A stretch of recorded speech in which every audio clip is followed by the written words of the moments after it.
අපි 2025 නවර්ලි VTA එකේ electrical සිස්වන්. එතකොට මේ තියෙන්නේ අපි හදපු සිංගල් ෆේස් ඩිස්ට්‍රිබියුෂන් සර්කිට් එක. එතකොට මේ තියෙන්නේ අයිසොලේටර් එක. මේක 14 ඇම්පියර් අයිසොලේටර් එක.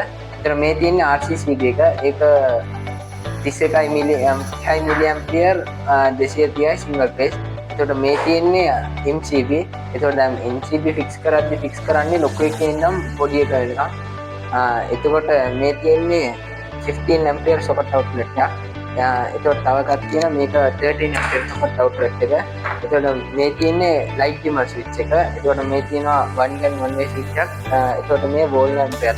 එතකොට මේ අයිසොලේටර් එක දාලා තියෙන්නේ. එතකොට දැන් මේ සර්කිට් එක අස්සේ දැන් මෙතන මොන හරි වැරද්දක් වෙලා වැඩ කරන්නේ නැතුව ගියොත් මෙතනින් ඕෆ් කරාම මුළු සර්කිට් එකම ඕෆ් වෙනවා.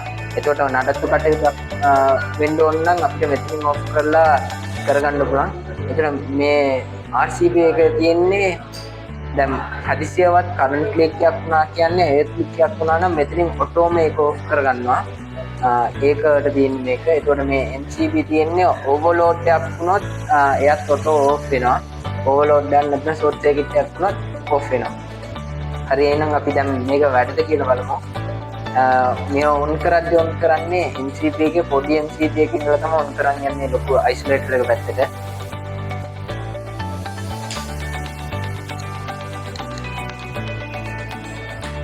එතකොට දැන් මේ 13 ඇම්පියර් සොකට් අවුට්ලට් එක. එතකොට දැන් මේ ලයිට් ඩිමර් ස්විච් එක. ඒතර ඕල් ලැම්ප් එක.